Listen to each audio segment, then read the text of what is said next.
You, like I mentioned with SpaceX, you give a lot of people hope, and a lot of people look up to you. Millions of people look up to you. If we think about young people in high school, maybe in college, what advice would you give to them about if they want to try to do something big in this world, they want to really have a big positive impact? What advice would you give them about their career, maybe about life in general? Try to be useful. Do things that are useful to your fellow human beings, to the world. It's very hard to be useful. Very hard. Are you contributing more than you consume? Can you try to have a positive net contribution to society? I think that's the thing to aim for. Not to try to be sort of a leader just for the sake of being a leader or whatever. A lot of time, the people you want as leaders are the people who don't want to be leaders. So, if you can live a useful life, that is a good life, a life worth having lived. And like I said, I would encourage people to use the mental tools of physics and apply them broadly in life. They're the best tools. When you think about education and self-education, what do you recommend? So there's the university, there's self-study, there is hands-on, sort of finding a company or a place or a set of people that do the thing you're passionate about and joining them as early as possible. There's taking a road trip across Europe for a few years and writing some poetry. Which trajectory do you suggest? In terms of learning about how you can become useful, as you mentioned, how you can have the most positive impact.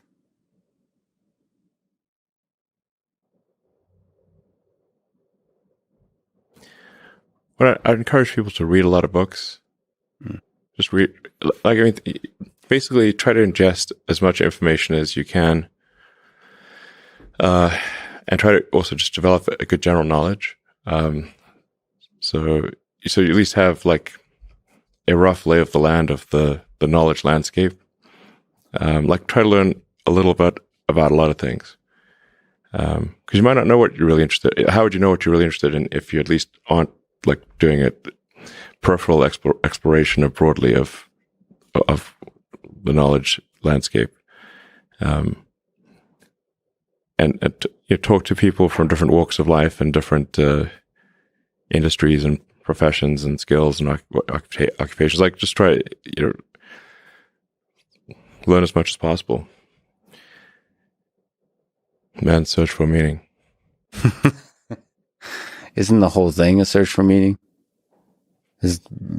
Yeah, what's the meaning of life and all, But just generally, like I said, I would encourage people to read broadly in many different subject areas, and then try to find something where there's an overlap of your talents and what you're interested in. So people may be good at something, or they may have skill at a particular thing, but they don't like doing it. Mm-hmm.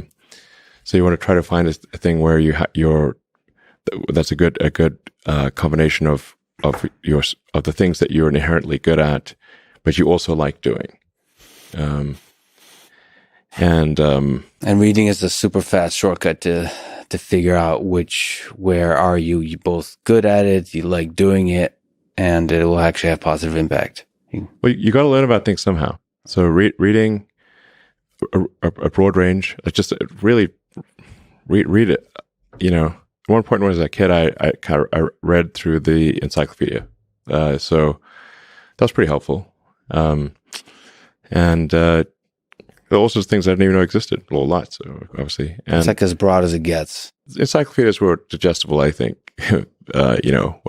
40 years ago.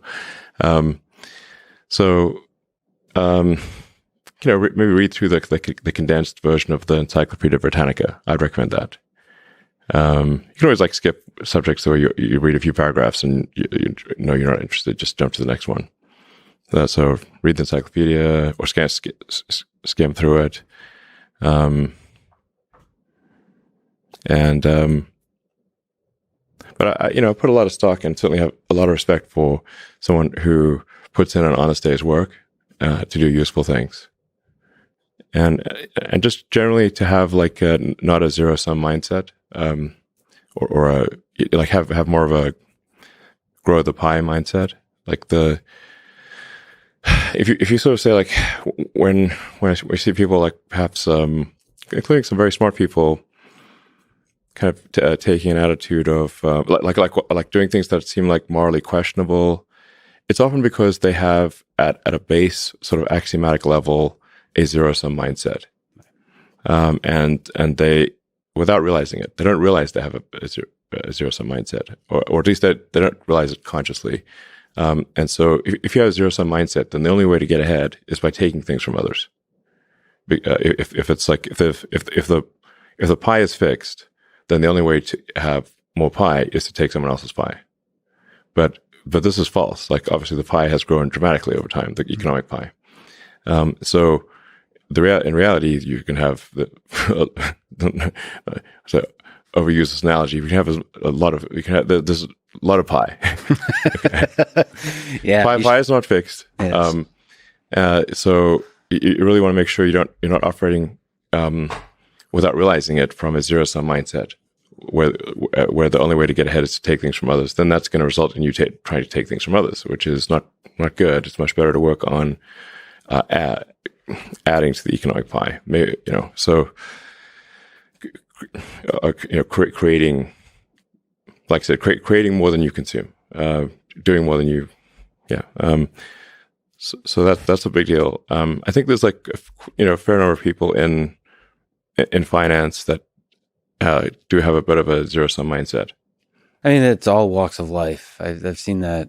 One of the reasons Rogan inspires me is he celebrates others a lot. There's not creating a constant competition. Like there's a scarcity of resources.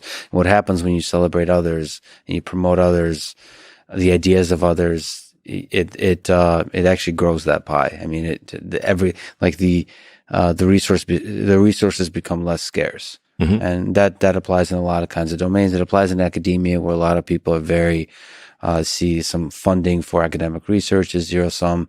And it is not. If you celebrate each other, if you get everybody to be excited about AI, about physics, about mathematics, I think there'll be more and more funding, and I think everybody wins. Yeah, that applies, I think, broadly. Yeah, exactly.